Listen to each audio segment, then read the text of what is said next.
I'm the only one here.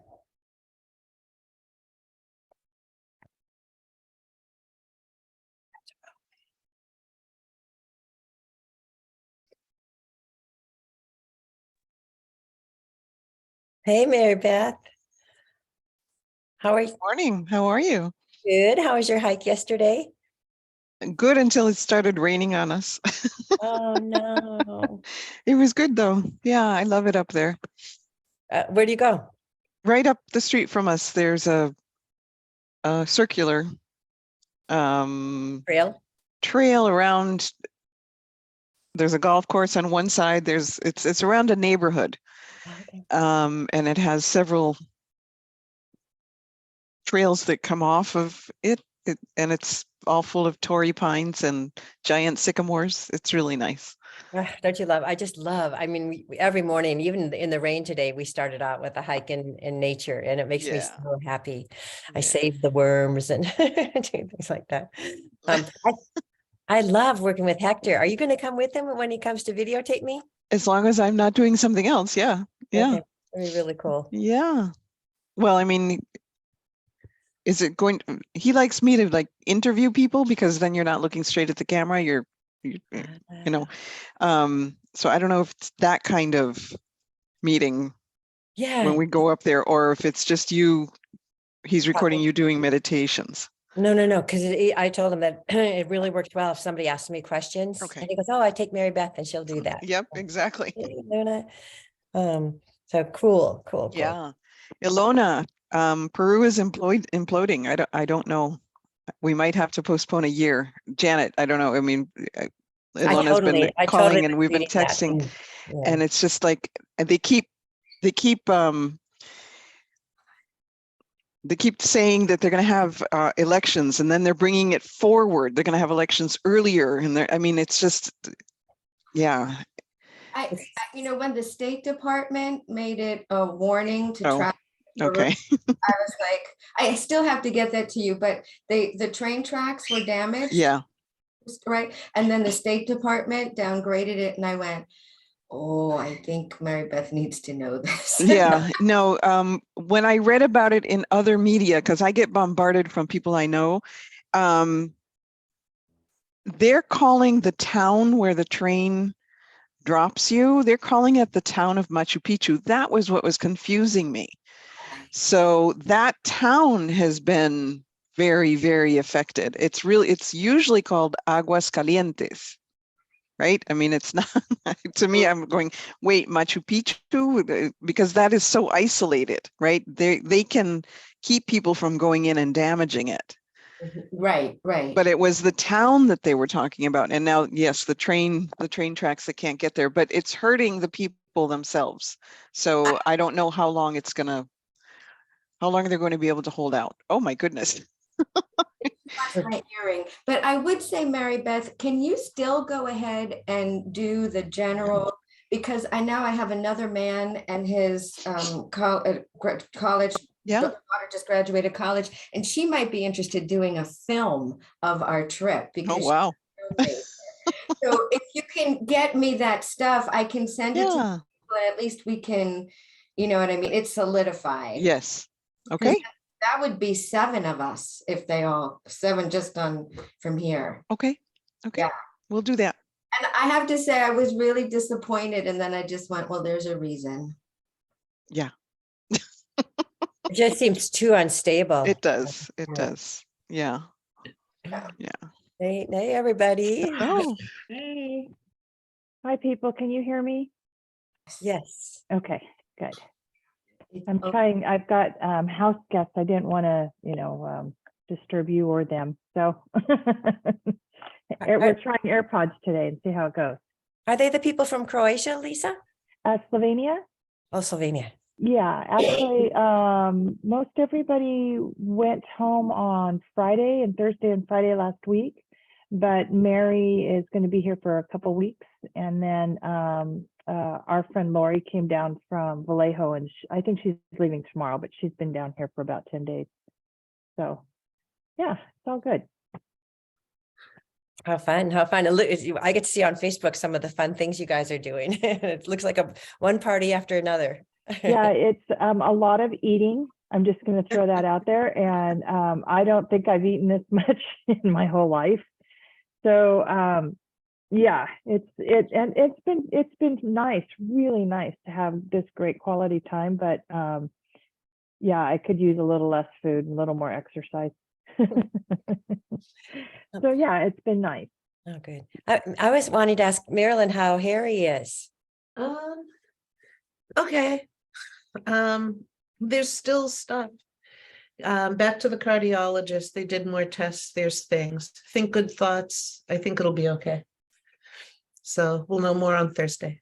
Oh my. But we're hanging in there. How is he feeling?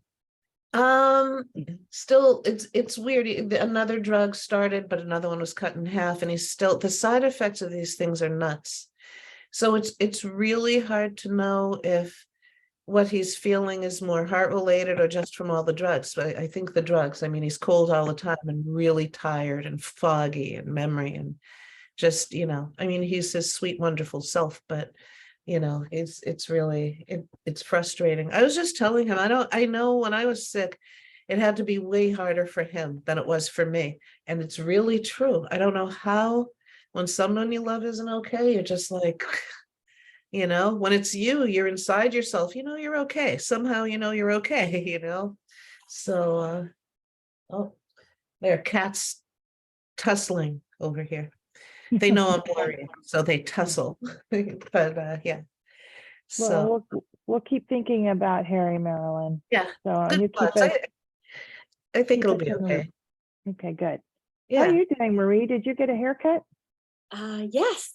Very, I very wasn't cute. expecting it to be cut a lot shorter than what I thought, but hey, it needed to be cleaned up. Beautiful. It So looks really cute. It thank does. you. She did. I didn't have any particular haircut in mind.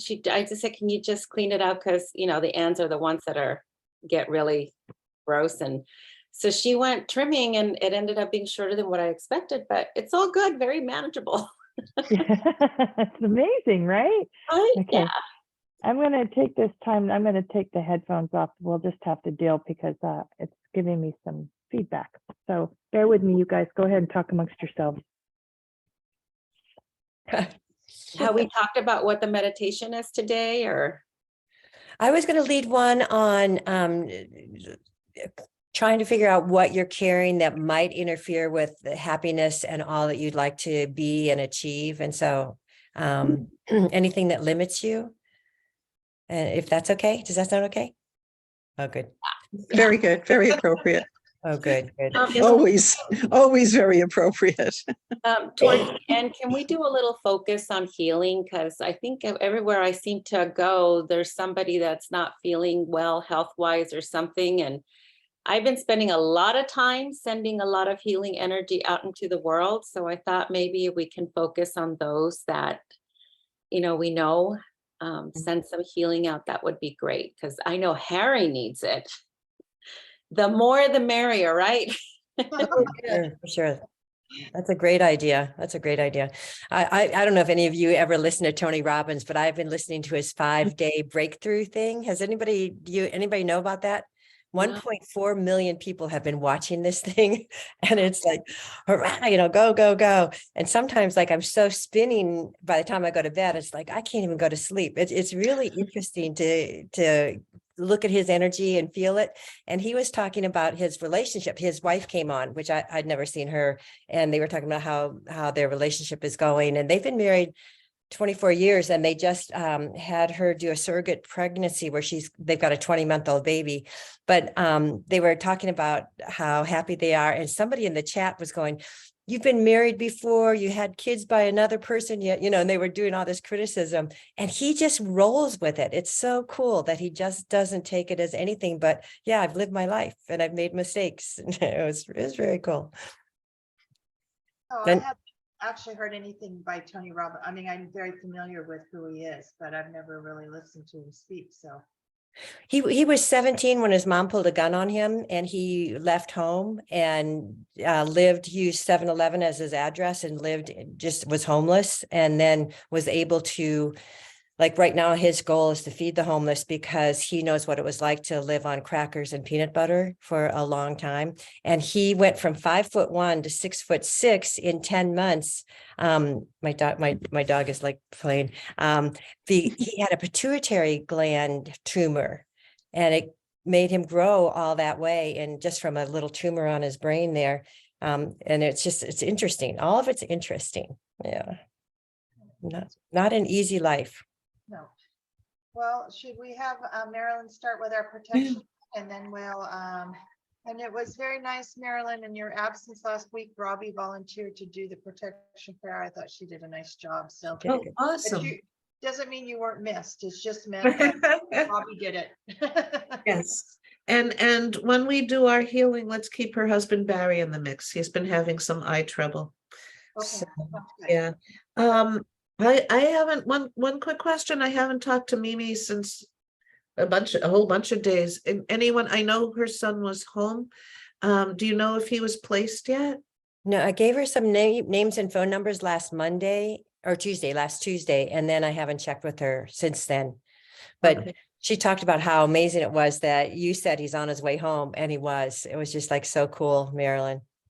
Yeah. That came from something I learned from Sita when she was in a situation, and she just focused on bypassing the brain with her son, bypassing the brain and focusing on the soul hearing. And he came home and he walked in the house and he said, "What did you do, Sita?" And it was like, a kid, it was always mom, unless you're mad, And I just remember that. And I called Sita and said, got to do the same thing, just focus, bypassing the brain isn't functioning the way it might in its best interest. So just focus on the soul. And people's souls really want to come in and be healed. I think that's why it's so great we're doing healing today, because that's what we want, and we're collaborators. We're really collaborators with our healing. And that's so empowering. It's our vulnerability and fear. We feel this is channeled, of course, so disempowered, but it's all collaboration, every bit of it. So take a deep breath. Relax the shoulders. Feel just the energy on the very top of the head. And pay attention to the breath.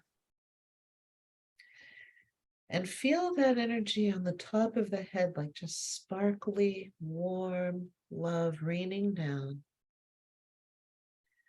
And we're connected with the earth, and it's radiating warmth and support, moving up. And these energies meet so gently inside us as we feel supported and divinely held. We clothe ourselves in a robe of light composed of the love, the power, and the wisdom of divine consciousness. We wear it not only for our own protection, but also so that those who see it or come in contact with it will be drawn to divine and healed. And we send it out to everybody. And take another breath. And there it is. Thank you, Marilyn. Thank you. All right. So with our eyes continue to be closed and paying attention to our breath, and especially how Marilyn talked about connecting to the earth and to all that need to be healed, including ourselves, our planet, our loved ones. Breathing in that positive, grateful energy. And breathing out anything that's unnecessary for whatever's in our best interest. And our journey today is going to be walking along a trail. Any trail that you'd like to imagine. And maybe it's just an imaginary trail. We're out in nature, the trees, the birds, the warmth of the sun, the beauty all around. And you notice that you're carrying a backpack, but you figure you need that backpack for supplies you're going to need along the hike or your walk. You're walking along, feeling each foot, your right foot, then your left foot, as it plants itself on the uneven ground, but feels very connected to that wonderful energy of the earth. And the walking is healing, just being outside in nature, doing the bilateral movements that walking provides, heals energy, heals trauma, heals our thoughts, heals our bodies. And as you're walking along, you start to feel the heaviness of your backpack. So you get to a place, a clearing, where you can take the backpack off and you look inside. And inside are these giant boulders that have no purpose for your journey.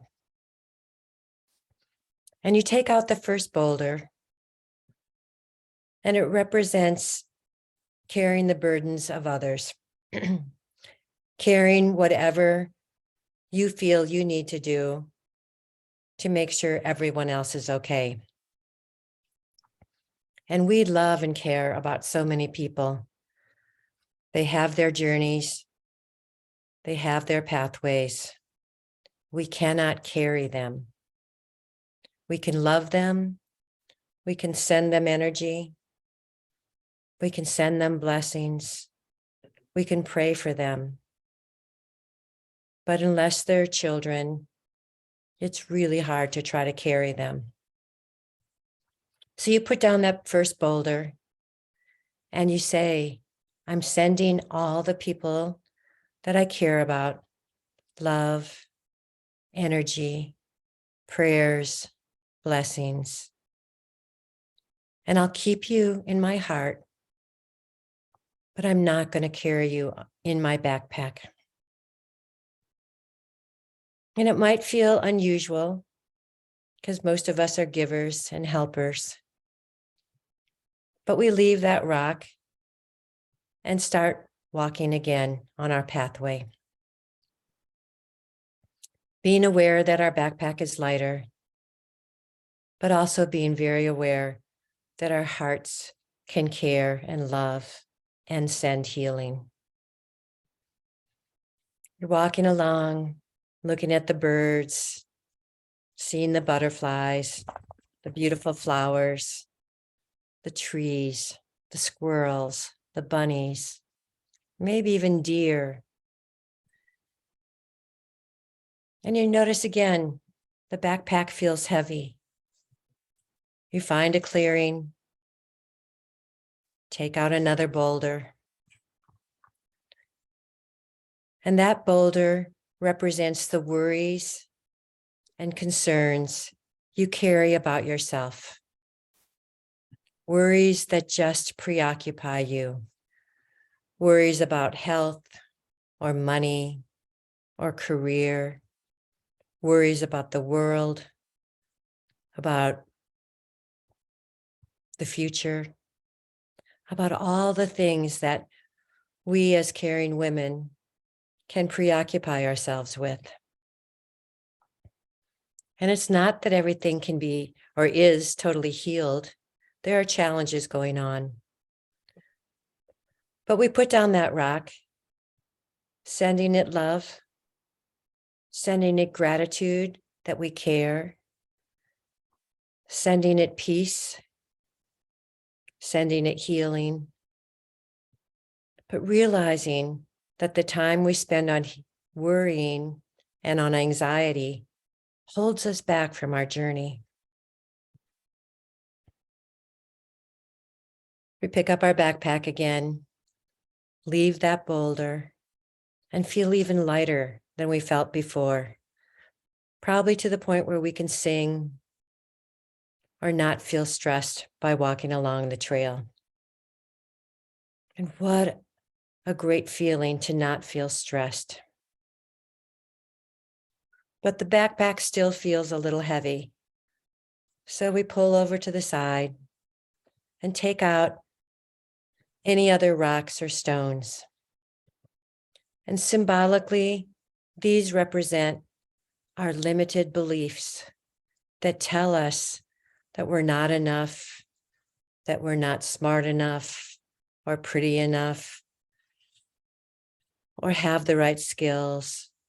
Some of these messages that are lies that people may have unconsciously passed on to us or consciously. But look at any of those limiting beliefs. Maybe it's even that you're too much. It's not that you're not enough, but that you're too much of something.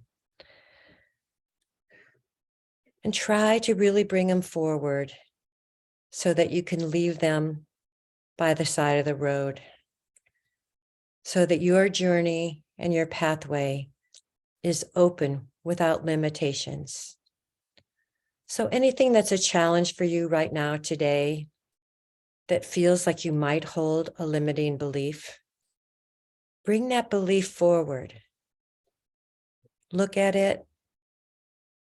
And if you can't figure out the specifics of it, just in general, bring it forward to let it dissipate and let the universe, the sun, all the energy of the planet, take it away.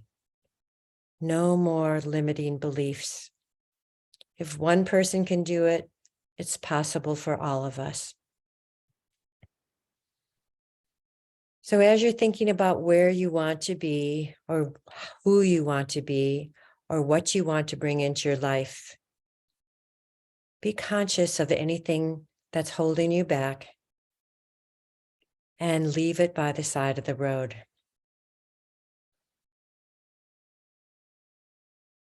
And as you start to feel that the world is full of possibilities,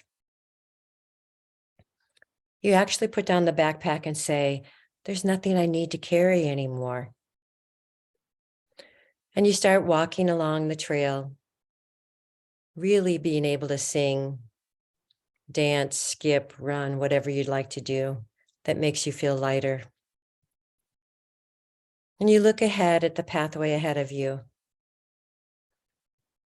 And perhaps you hear ancestors, spiritual guides, singing a song of what lies in store.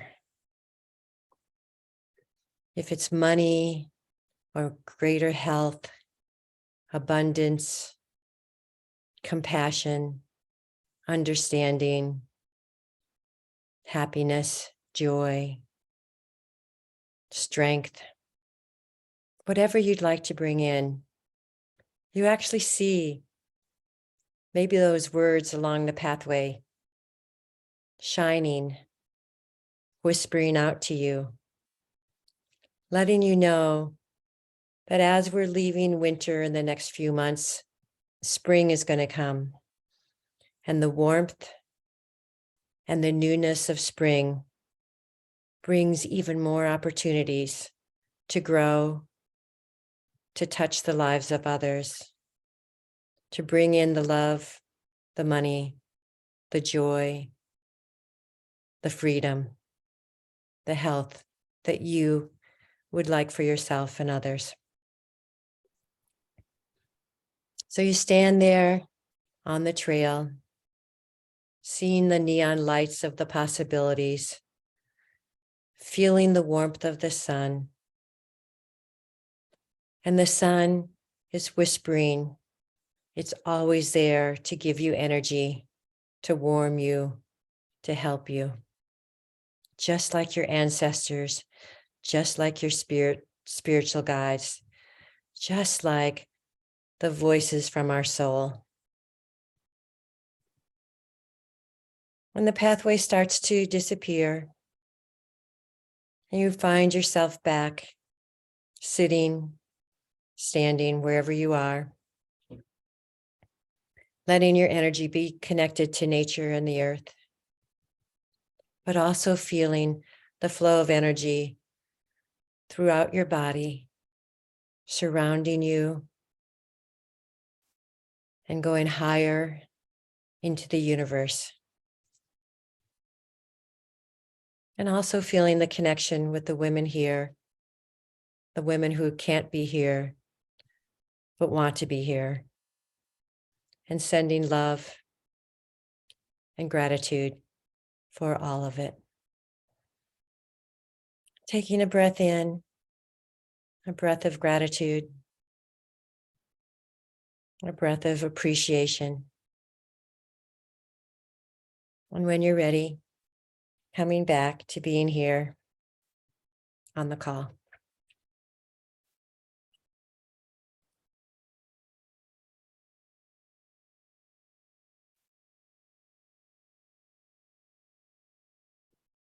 I know there's a lot going on for everybody. And so I was thinking it might be a good thing to share as far as anything that came forward.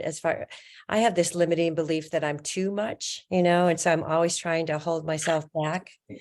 And it's a weird thing because I hear of people saying they don't feel like they're enough. And I'm going, I kind of spin a lot. I know it's ADD and other things, but I got that message from my mom. She just needed me to go away because I was too much. And, I just look at that sometimes, but I'm sharing that so that other people, and I think Marilyn, you had something going on if you want to share. It's interesting. It really feels like whenever I really ask for help, it's like right there. And, it's interesting, like I said, I was just saying to Harry, I don't know how you survive when other people aren't okay.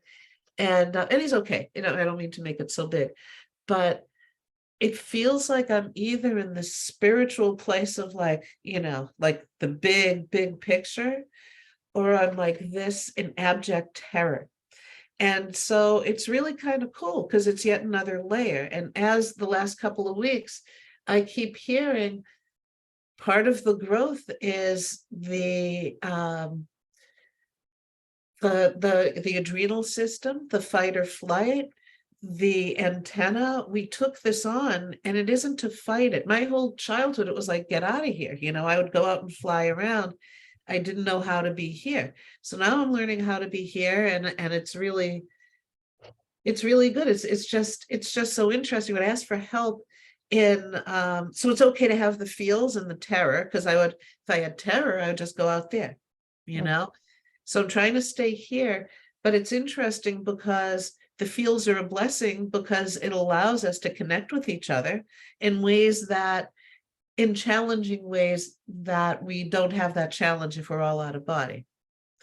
So your meditation just cracked me up and was so intense because I asked for help, and I always, when I channel, it's all the spiritual stuff first and the emotional, and you get somewhere and you have to get to a place where they don't steal our growth. They won't steal our growth, but you get to that place. So I was so ready with that thing of rocks, but I specifically asked for help from going from that place in the physical with the terror to that place of the spiritual freedom, because I know both very well.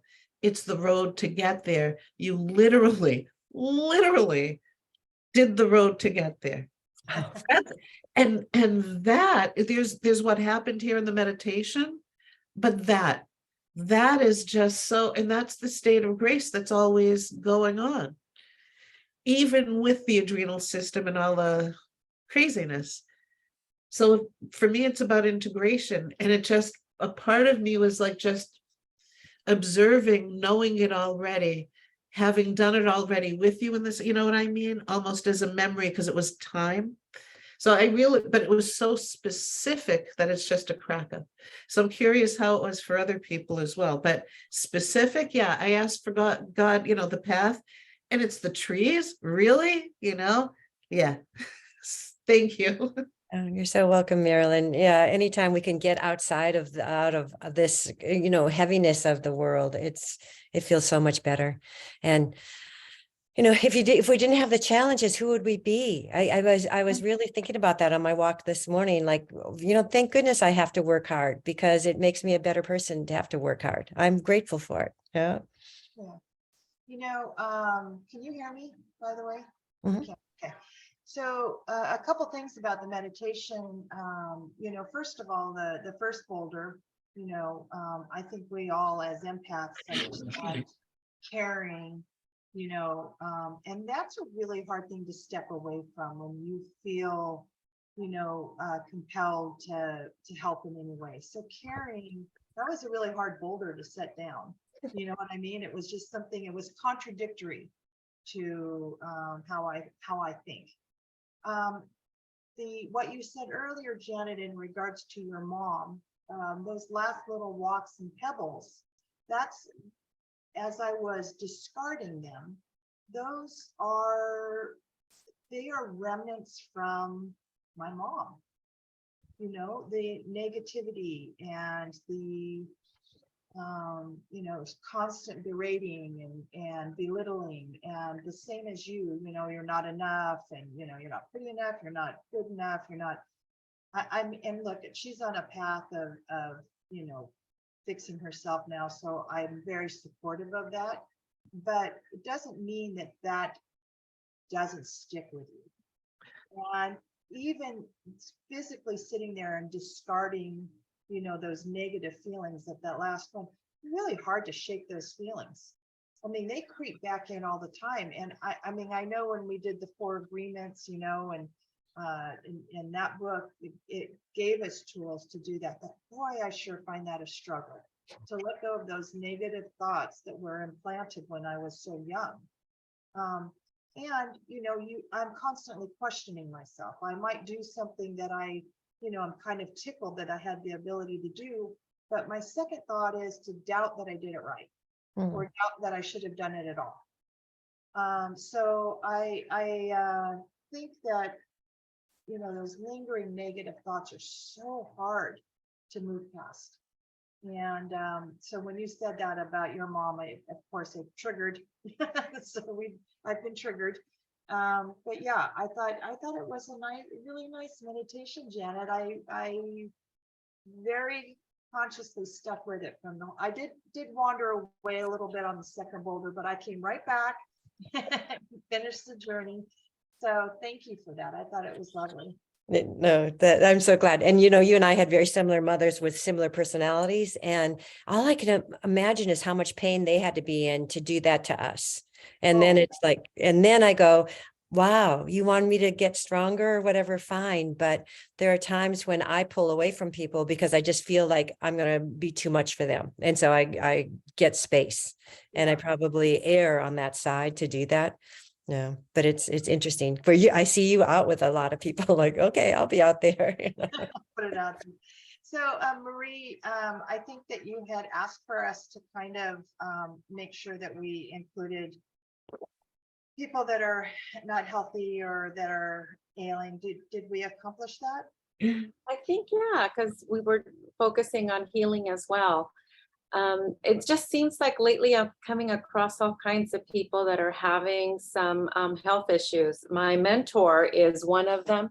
He had cancer, and he had gone through quite a bit. And I think the treatment caused his other hip to have a lot of issues. And the treatment that he received, he's a type 2 diabetic, so that increased his sugar levels, and the healing process is impacted whenever the sugar levels are high. So it's not like him to ever take time because he's sick, and he hasn't been to the office in 2 months now. He's in a lot of pain.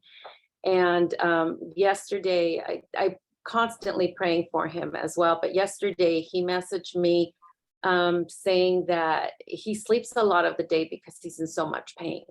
And his surgery was supposed to be on Friday. It got canceled because his leg gave out. He can't feel his leg at all now. So they're trying to figure out what in the world is going on with him. So for him to talk about pain and all of that, it just seems so foreign to me, because he's never complained about things like that. He's always been very healthy in that sense. So I've been sending a lot of healing. And so that's what I thought, can we focus a little more on healing? Because I know there's a lot of people that are going through stuff. Yeah.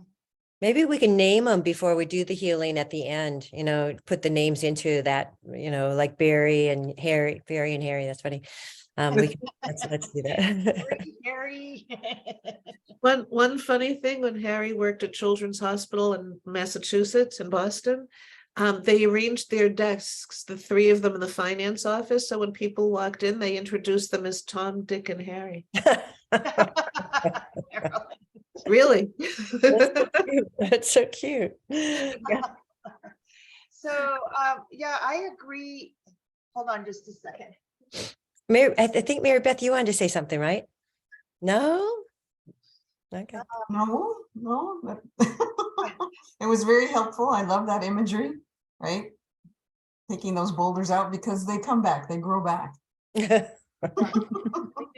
We just have to carry that backpack with us more than we think we do. So, Donna, did you have any? Oh, Marilyn, go ahead. Oh, just one thing about what Mary Beth said. I noticed it with a third boulder, that they were pebbles and that they were trying to, and then when I kept walking, I felt them trying to come back, but they were pebbles. And I realized I could kick them around and it was fun. So it's interesting because I had that exact same thing, but it came in as that image, and they were pebbles. So if I wanted to examine them because they were pretty, it would be okay, but they weren't a burden. Very nice. Yeah. Okay. Sorry.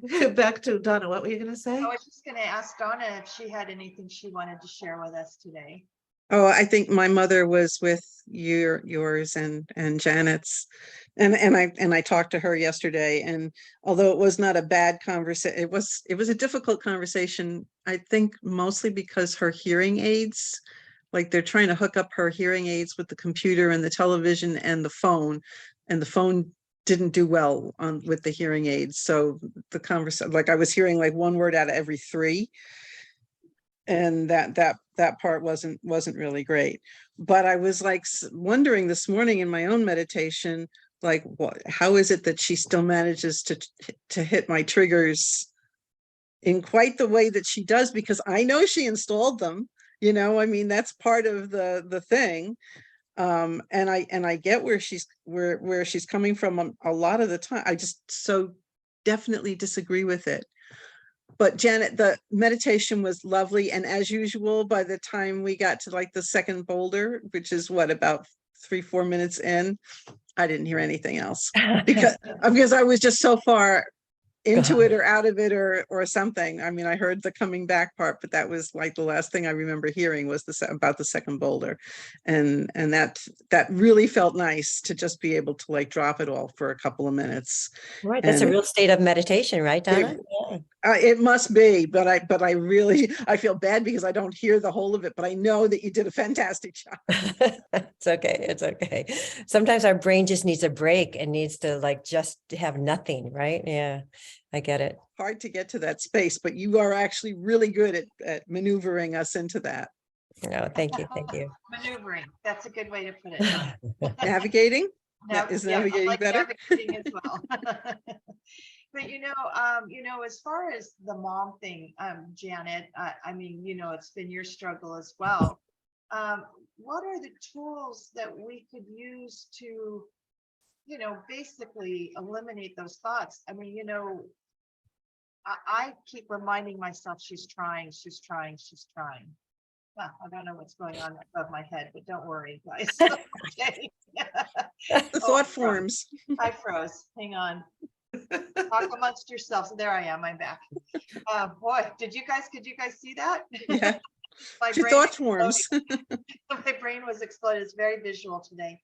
But I constantly remind myself that she's trying and she did the best she could and she had limited tools available to her and she was a hurt child, and I constantly, but it still doesn't make it go away, the negativity. It's so interesting because my mom passed away, 20 years, I don't know, 40 years ago. It's probably 40 years. And so it gave me a long time to get a break and really write letters. Like I would write the anger, sadness, fear, and then what I want letter to her over and over till I got to what do I want? And it was, I want to be free of this. I want to be strong. I want to be compassionate. I want to forgive. And I know when or if I see her, I would hold her and tell her that I forgive her, because that injury that I could feel when I really think of her was so deep, because you know how much you love Spencer. Why would we ever hurt our own kids? Why would we ever say those awful things to our own kids unless we had to be in so much pain? So now it's like I just have huge compassion, and I go, thank you for the lesson, because watch me. It's like, watch me, watch what I learned from this. You get me down, I'll get back up. So I want to share with you all, as you know, my friend Rose passed away. It's been interesting how much I'm still struggling with his passing. You know, it's really odd. He's probably the only person I've ever thought of like, oh, I'm going to call Rose, or, you know, maybe I'll stop by and see him still since all this time. He passed in October. But Marilyn took some time to talk with me after one of our Monday meditations and to share with me him, basically. But one of the things was he had an extremely contentious relationship with his mother, who is still alive. She's 96 and she's a spitfire. And they constantly butted heads all the time, constantly. So Rose said through Marilyn, now I have to meet my mother. In other words, I have to be here to greet her when she arrives. And he said, you know, if you guys could keep her down there a little bit longer, just give me some time so I can greet her in love. He even suggested formaldehyde. He also suggested keeping her here until she was way in her hundreds, so that he would have plenty of time to be able to greet her lovingly. Which you know, this kind of sums all this up that we're talking about here, right? It's not even over. When we get there to the top, we still have all these issues. And I thought that kind of wrapped it up perfectly, Marilyn, what we were talking about today. You know, this constant struggle. Maybe we just give into the struggle and realize it's not going to change.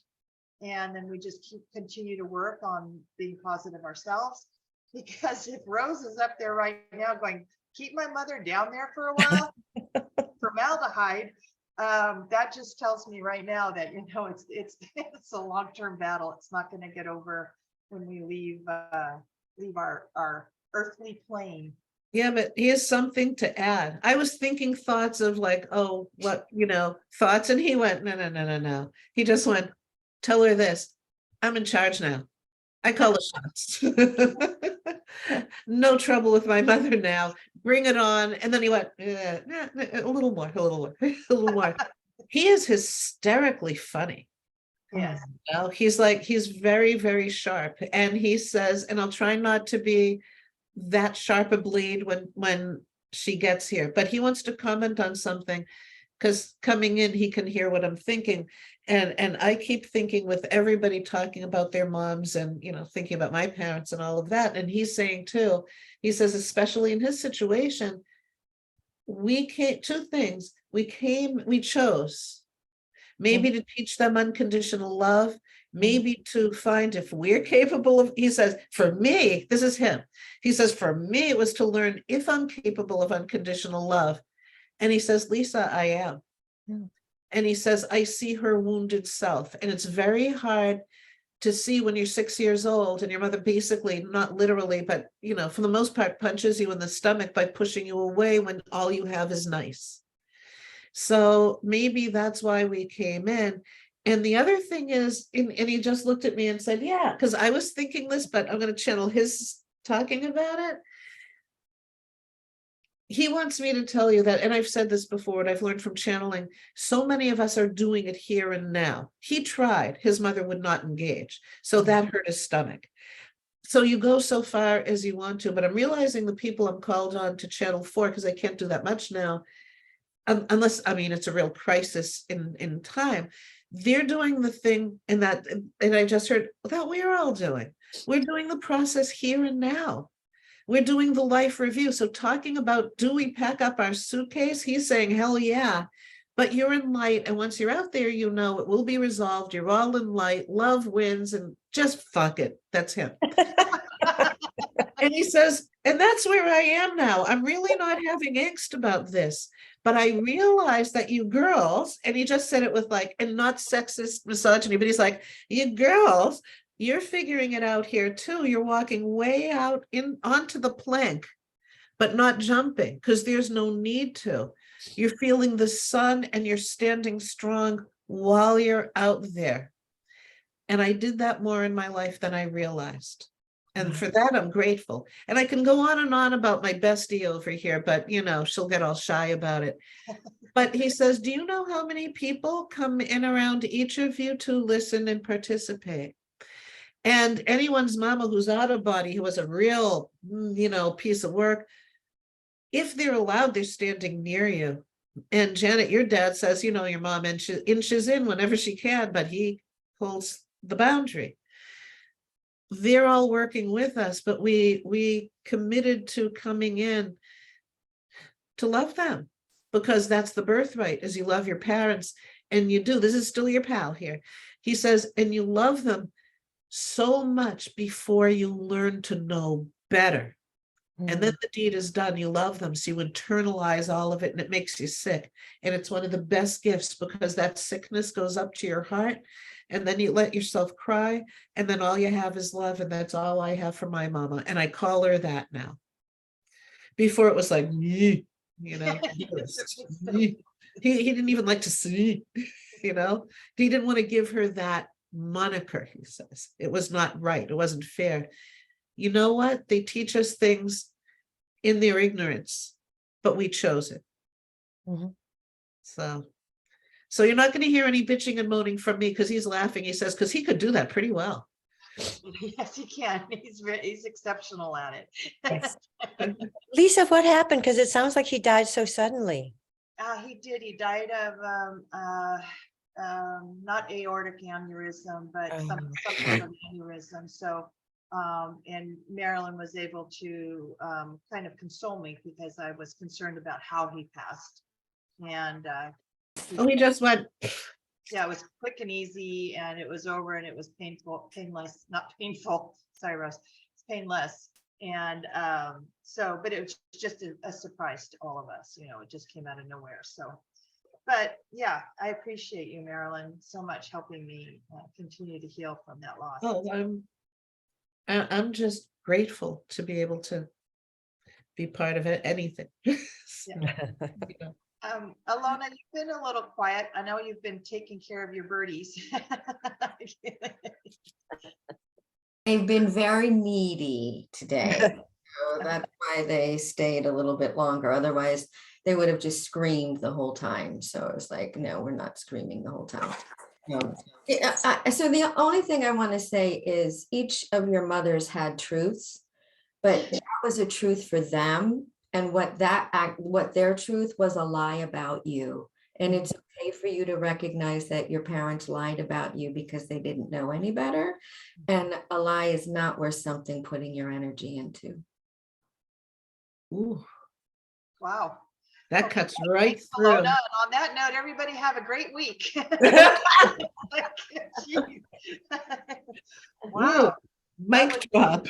Yeah. It was a mic drop for sure. Thank you, Ilona. Yeah, that was great. Yeah. Hey, Wow. Sophia. Sophia just joined us. Yeah. Hi, technical issues. Sorry, guys. Yeah, It's it's nice that to see you. Mercury retrograde thing, right? I don't know, because Penny said she had some problem. It's very weird, but no. Anyway, it's like when you get to a place in LA, you have to explain for a half hour why it took so long for you to get there. Why did you do this? Is everything good other than your technology? Well, that could be like it's kind of an odd thing. So I haven't encountered before. So that could have some bearing in how my day goes. Yeah, you know, my nephew is coming So I'm really happy about that, which he's like my favorite person and he's coming. He's going to be in Las Vegas and he's going to stay with me for a day. So I'm happy. You Oh, know, that's exciting. How old is he? he's ancient. Oh, well, be careful, Sophia. Those are very scary words right here with. I called him my baby nephew and he's like 40 something. Definitely not ancient. He's still a baby. As nephews go, because you know how you went to, oh, how is he, that cute little thing? Well, the cute little things, he has 2 kids in college. I like to call my mother on my birthday to remind her how old I am. Oh, That's Hey, Mom, payback. your oldest daughter's just turned 55. How are you doing today? Just a biological note, Sophia's brother is 10 years older than she is. So Oh. she has a nephew who's, ancient. he has kids he has a kid that's older than this one, which he got married when he was 18. So first time. He's on number 4. He's optimistic.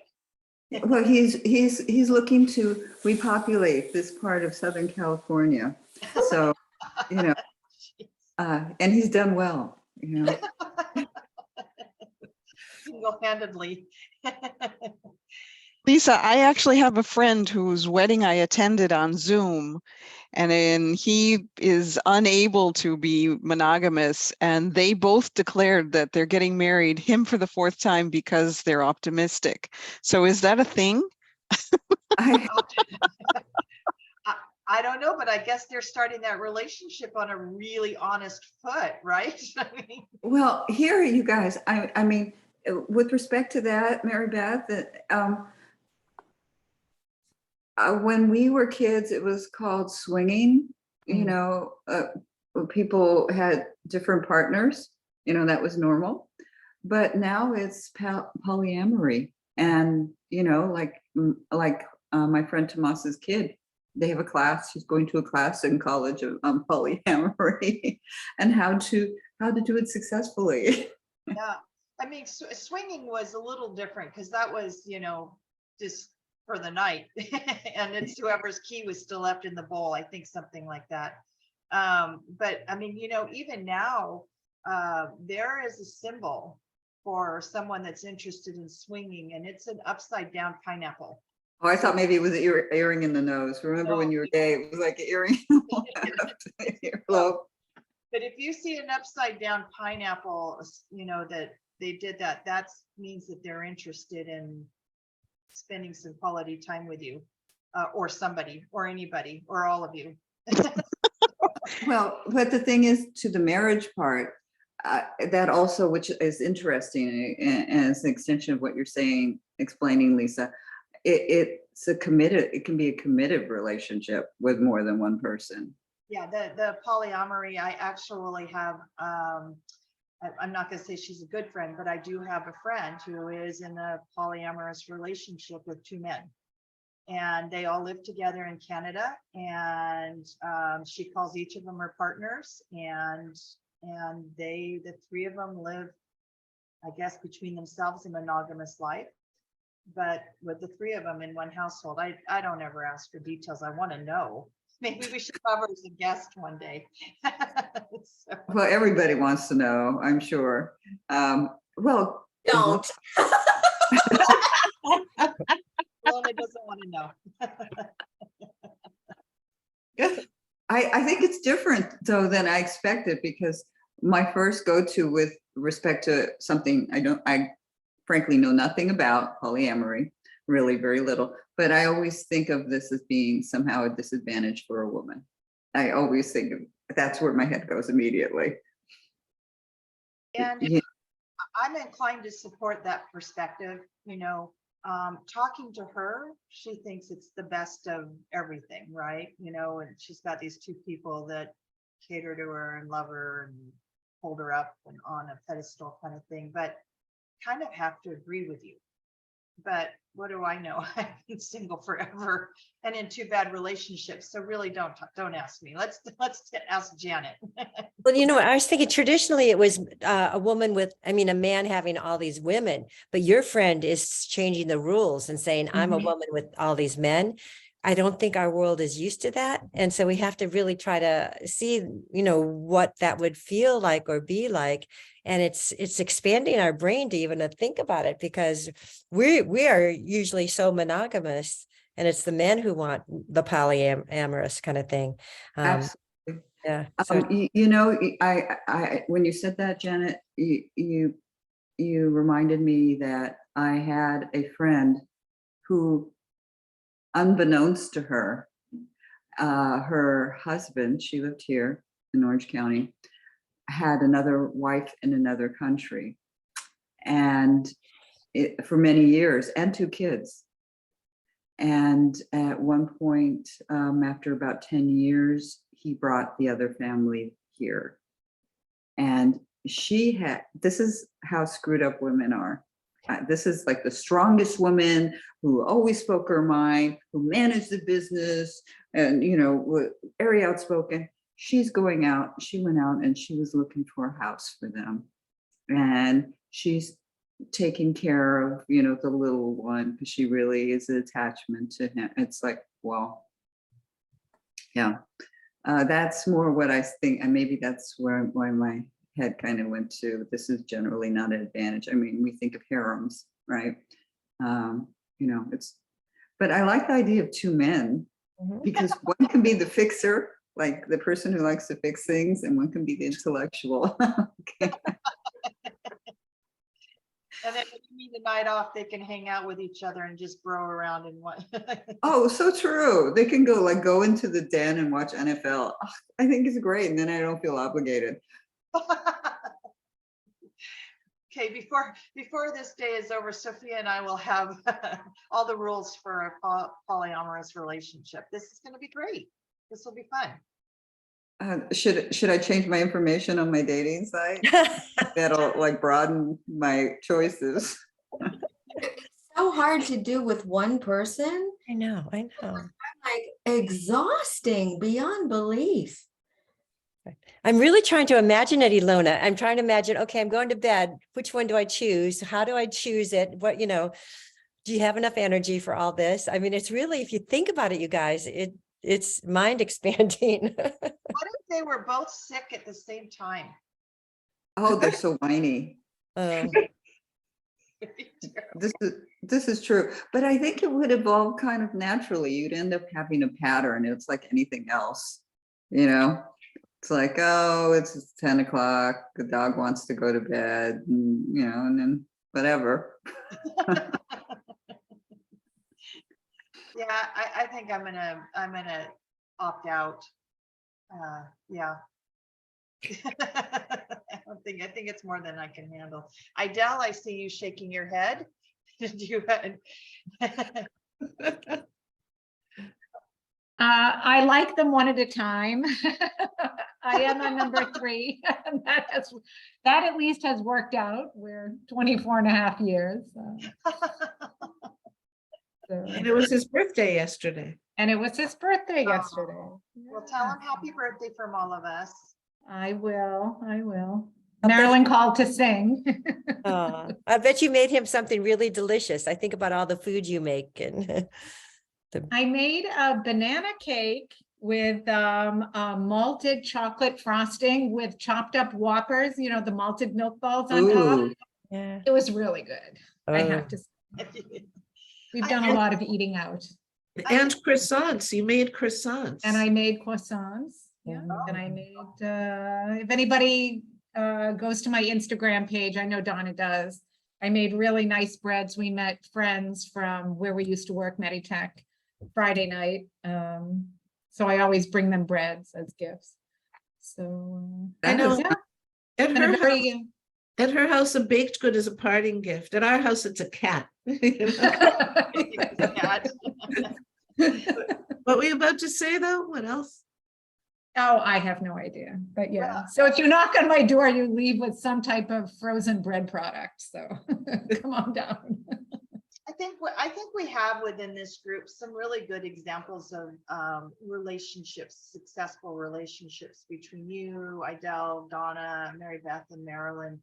I'm not saying the rest of us are not a good example, but you know, it kind of, when you sit there and you look and just at the screen itself, more of us don't have examples of really good, long-lasting relationships, you know, and we look at yours, or maybe a little bit envious of the fact, you know, if I could determine that that would be the path of my relationship, like the supportive husbands that you guys have, and I've met a couple of them, I've met 3 of them now, I might choose that if I was assured, but there's an awful lot of work you guys had to put in to get there, you know. Oh, What so if there's much. a limiting belief, Lisa, that you're limiting the belief that it's there? We've got all those examples. If that's what you want, I'm sure it could happen.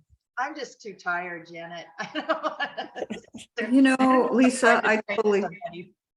I totally get it. I mean, it is a lot. You know, when I stood up for that young couple, some friends of 3 years ago in City Hall, and you know, they had gone through trial of fire to be married. He was from another country, and she met him on vacation, and it took more than a year, and her flying back and forth to Dubai, and you know, also it was, you know, he was Muslim, she was you know, she was African American, it was like everything, you know. And so they were finally standing before the whatever the equivalent of the justice of the peace is there, and I'm there as their witness, and all I can think of is, it's really hard. They never tell you it's really, really hard. You know, that day, you know, no one tells you. My mom didn't tell me. I mean, but it's a wonderful thing too. Yeah, I mean, think of all that they overcame just to be together, you know, and you know, maybe in their case, that was the hard part. I don't know.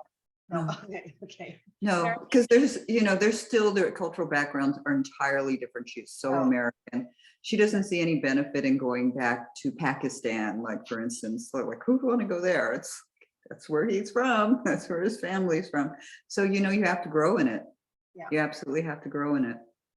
Marilyn, the people in this group who have, like, that are here now that have these relationships, it wasn't the first rodeo. You know, I mean, I'm the only one, you know, that and it's funny because we talk about it, the things you go through, you're either going to learn with the person you're with, and it's probably more unlikely if you start as kids that it's going to work. But I really think it's like you take on the work either way, whether it's, you know, because I've talked to Idel about it, you know, 3 husbands, and you grow and you learn and you change, and she's in this place now with Ed, and it's like unbelievable. You still struggle with whatever it is, all those patterns, that not believing in yourself, that, you know, passive aggressive, I was taught that. You couldn't ask for, you know, all that stuff.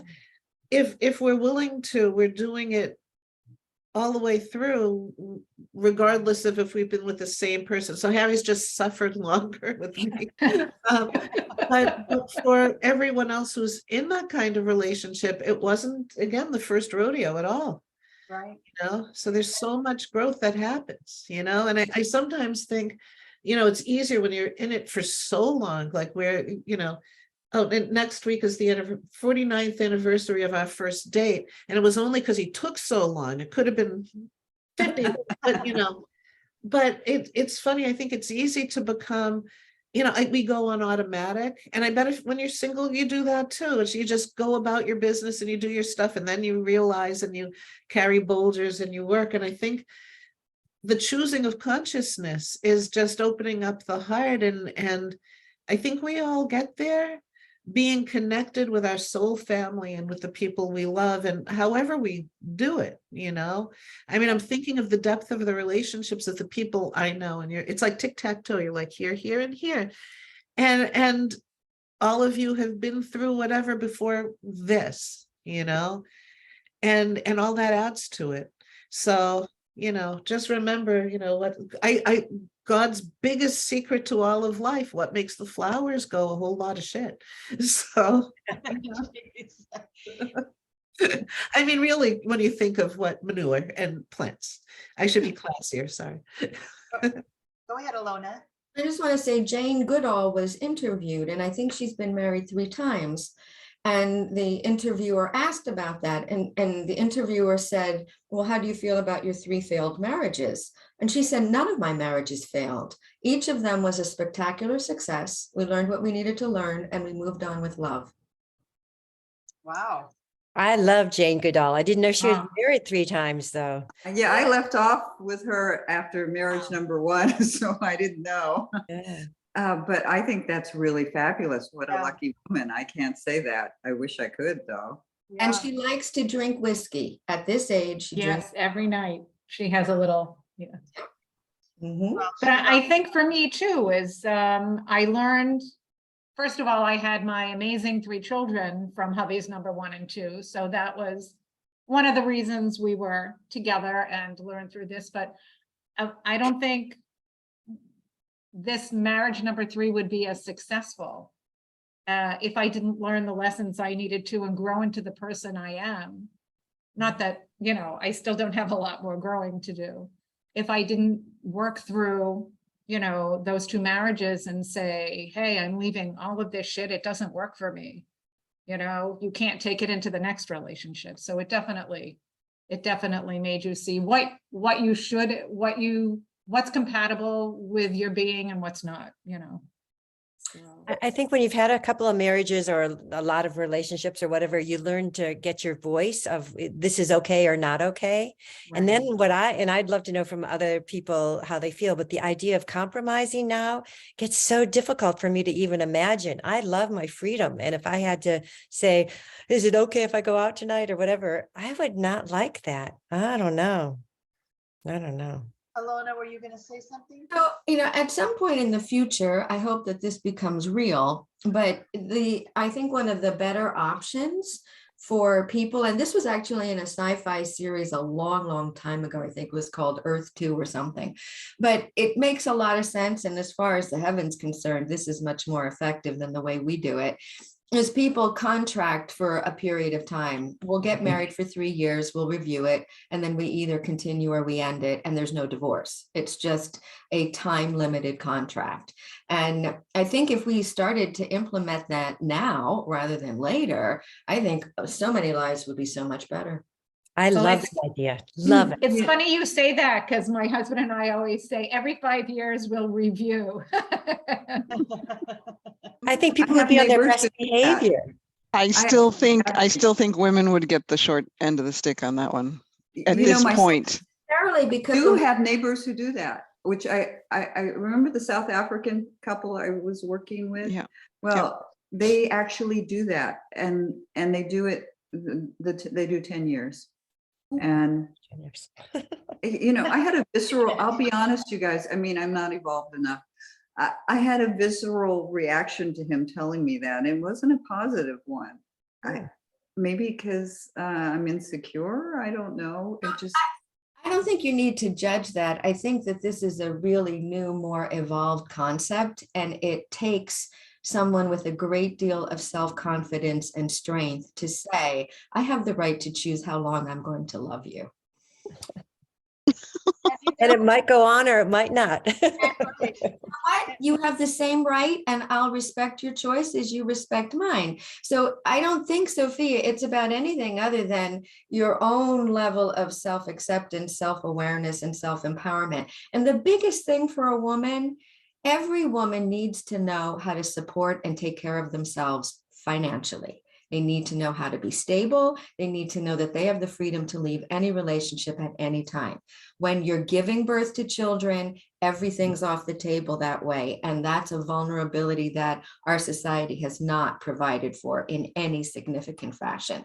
But when I work with any woman, even a young mother, that is number one.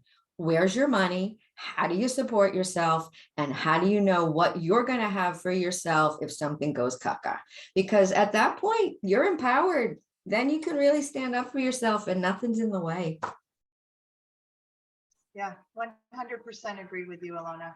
100%. So They should weave that into the marriage vows. I'm so in favor of that, because that's the sticking point there for a lot of people.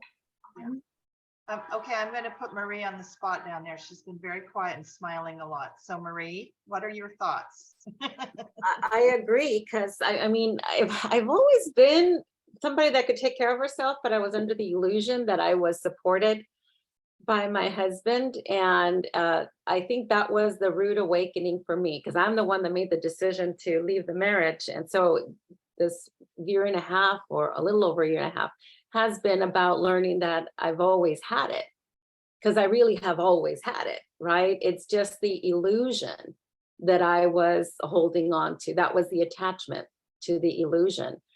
And what I've recognized is that now that his energy is not in my home, I'm not carrying his stuff anymore. And then the things that fears I had about money, it's not, I'm just like, whoa, that was my realization about how much, because he's not somebody that really took responsibility for his own emotions and how he felt about things. He's a wonderful human being, but he definitely was stuck in certain areas. And being the empath that I am, I would just pick it up without not realizing it. And now that I'm completely just myself and the poodles, I really do know truly what is mine and what isn't.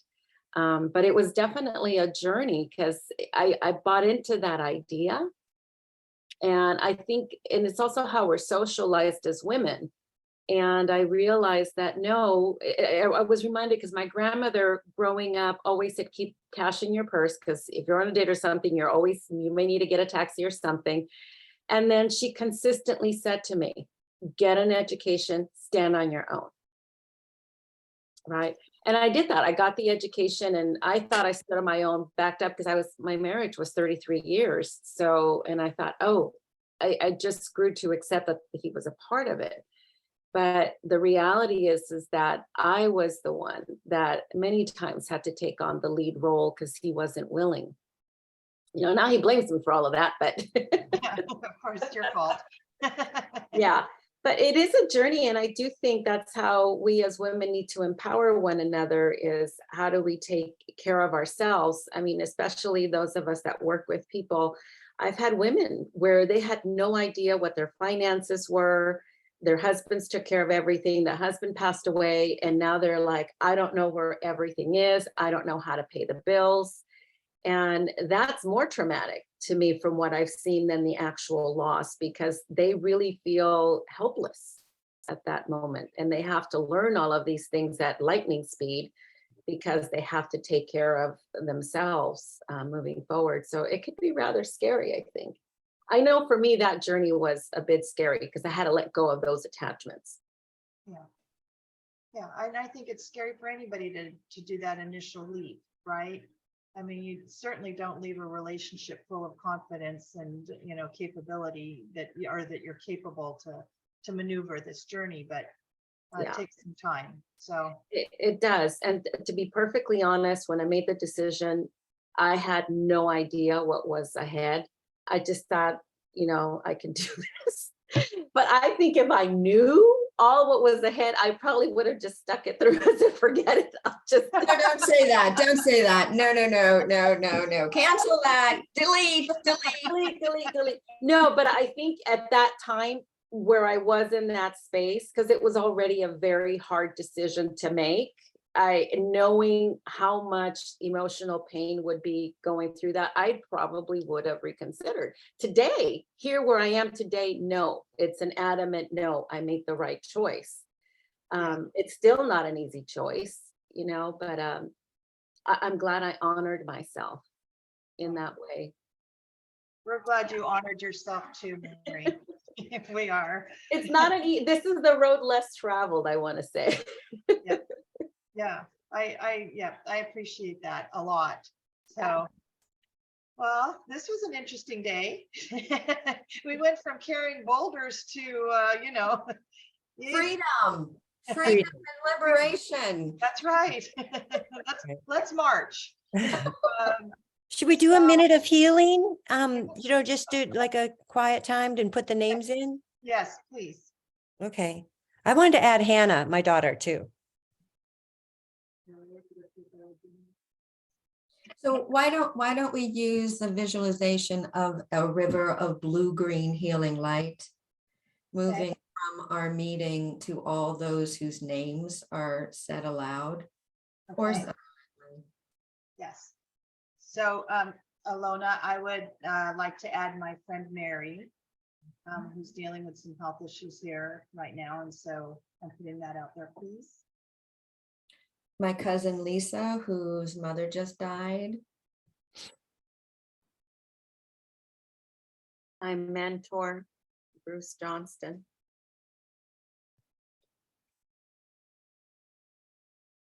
Harry, Barry, my brother Mark, Leanne, Suzanne. And along with Hannah is Austin, who is Mimi's son, Austin.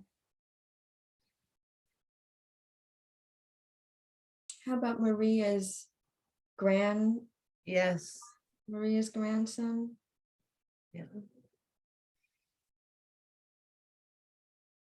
Gary and Irene.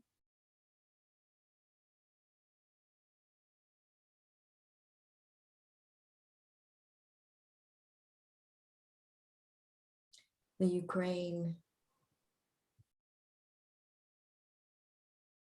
Peru. Iran.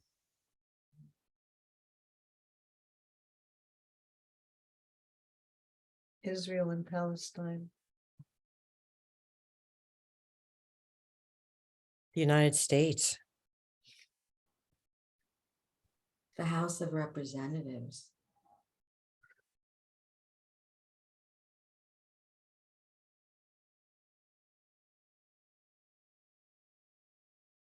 The Republican Party.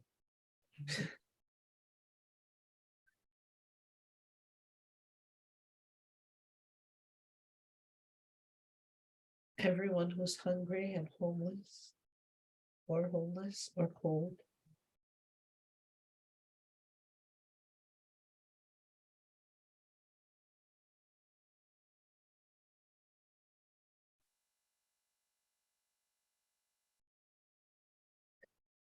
All the animals.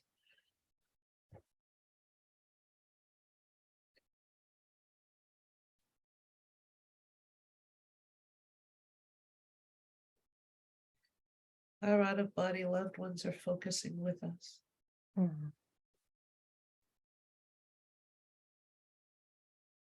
Feel that blue-green energy moving through the individuals and situations to the nearest brook, river, lake, reservoir, and feel that energy flowing through the water systems, so that everyone in all of these locations drinks in healing and is bathed in it when they use their water for the entire 24 hours from this point